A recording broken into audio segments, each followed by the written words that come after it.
வணக்கம்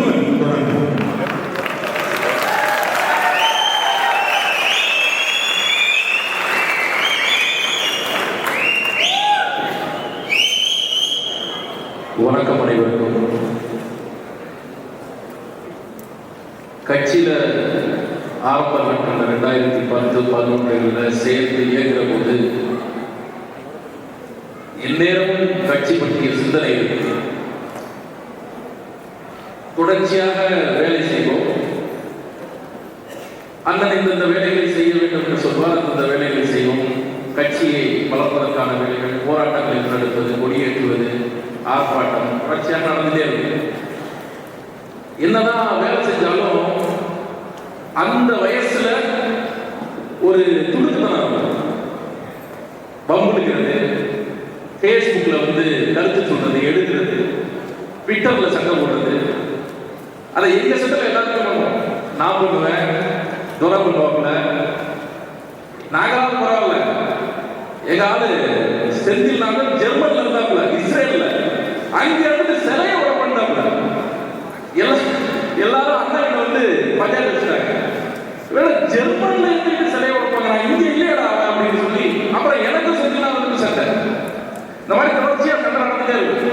ஒரு காலகட்டத்தில் முதிர்ச்சி அடைஞ்ச பிறகு இந்த சண்டையெல்லாம் போடுறதை விட்டுட்டு ரொம்ப முதிர்ச்சியா பக்குவமா அடைய ஆரம்பிச்சுட்டா, அதன் பிறகு எங்களுக்கு அடுத்த சண்டை வந்தாங்கல்ல, அவங்க சண்டை போட ஆரம்பிச்சிட்டாங்க. அப்ப அவங்களுக்கு நம்ம அறிவுரை சொல்றது, இதெல்லாம் தப்பு, இப்படி பண்ணாதீங்க, இதெல்லாம் முதிர்ச்சியற்ற செயல் அப்படின்னு நிறைய சொல்லியிருக்கோம். நாங்களே நிறைய பேர் சொல்லியிருக்கேன். அப்படி ஒரு 5 வருஷத்துக்கு முன்னாடி சொன்ன ஆட்கள் நான் இப்ப மட்டும் கேட்டுக்கிறேன். ஏன்னா நீங்க எப்படி இருந்தீங்களோ அந்த காலத்துல நம்ம எப்படி இருந்தோமோ நம்ம சரியாயிட்டோம். நமக்கு பிறகு ஒருத்தன் வந்துருக்கான், அவன் எந்த ரகம்னே கண்டுபிடிக்க முடியல. அவன் ரொம்ப ஆபத்தான நான் அதெல்லாம் உங்களெல்லாம் கையெழுத்து நான் கும்பிடுவேன். 5 வருஷத்துக்கு முன்னாடி யாரெல்லாம் அறிவுரை சொன்னோம் எல்லாரும் அழிச்சிருங்க. அப்படி ஒரு சம்பவம் நடக்கவே இல்லை. இப்ப அண்ணன் இங்க பேசுறவங்க சொன்ன மாதிரி நிறைய அண்ணன் ஜெய்சிலன் அவர்கள் கூட சொன்னாங்க, கட்சிக்குள்ள நிறைய சிக்கல்கள் வருது. நான் ஒரு காலகட்டம் வரைக்கும் எந்த பிரச்சனையும் பெருசா இல்லாம புத்தகங்களை படிச்சுட்டு அண்ணா சொல்றதை கேட்டுக்கிட்டு ஊர் ஊரா பயன்பட்டு கட்சி கூட்டம் பேசிட்டு அப்படியே இருந்தா நான் அமைதியா கொஞ்சம் சொந்த வேலையெல்லாம் இருந்தேன். இப்ப என்ன பெரிய சிக்கல்னா, ஒரு 2 வருஷமா சொந்த ஊர்ல இருக்க, சொந்த தொகுதிக்குள்ள இருக்கேன். இந்த 2 வருஷமா அந்த தொகுதியில நடக்கிற பிரச்சனைகளை நான் பாக்குறேன். அப்பதான் எனக்கு தெரியும், இந்த மாநில குடியரசு செயலாளருக்கு பொறுப்பு எவ்வளவு சுதந்திரமான பொறுப்பு, எவ்வளவு கூட்டம் பேச முடியும், எவ்வளவு தூரம் பயணம் பண்ண முடியும். இங்க சொன்னது உண்மைதான். ஒரு தரப்பு வேலை செய்யறாங்க, ஒரு தரப்பு வேலை செய்யாம இருக்கிறாங்க. இந்த புகார்கள் வருது, குற்றச்சாட்டுகள் இருபுறமும் வருது. ஆனா இதுல என்ன பெரிய சிக்கல்னா, யார் மேல தவறு இருக்குன்னு கண்டுபிடிக்கிறதும் அதற்கான தீர்வு காண்றது இடியாப்பத்துக்கு தலைப்பு தேர்றது போல. அவன் ஆரம்பிப்பான 2010 இது நடந்துச்சு அப்படின்னு ஆரம்பிப்பான். நம்ம 2026 5 வாழ்ந்துட்டு இருப்போம். சொல்லி முடிக்கிறதுக்குள்ள தேர்தல் முடிச்சு போயிடும்.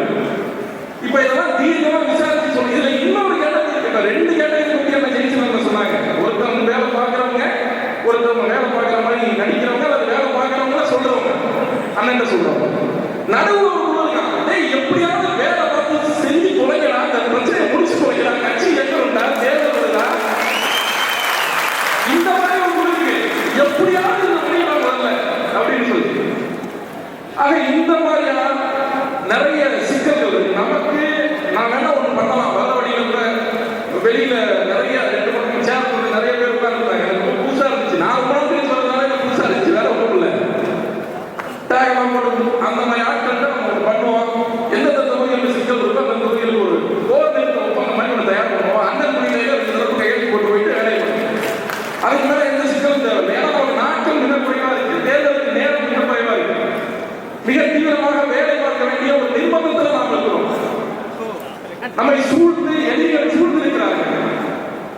அரசியல் விளம்பரமாக என்ற பெரிய சிக்கல் என்னன்னா, நான் ஏற்கனவே கூட சொன்னேன். சில நாட்களுக்கு முன்னதாக ஒரு கம்பெனியில கிடைச்சா ரொம்ப நல்ல தம்பி, கட்சிக்காக மிக தீவிரமாக வேலை பார்க்கிற தம்பி, தீவிரமான அமைச்சர் தொடர்ச்சியா திராவிட கட்சிகளை செய்து தொடர்ச்சியா நம்ம மக்கள் அங்கீகரிக்கிறதுக்கு காலம் எடுத்துக்கிறாங்க. திராவிட கட்சிகள் திமுக அதிமுக பணம் கொடுக்குறாங்க.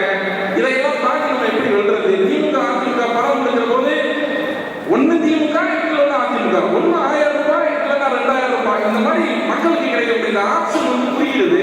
அந்த இடத்துக்குள்ள நம்ம வரவே மாட்டோம். அந்த மாதிரி தீவிரமான மனோபட்சம் இல்லை.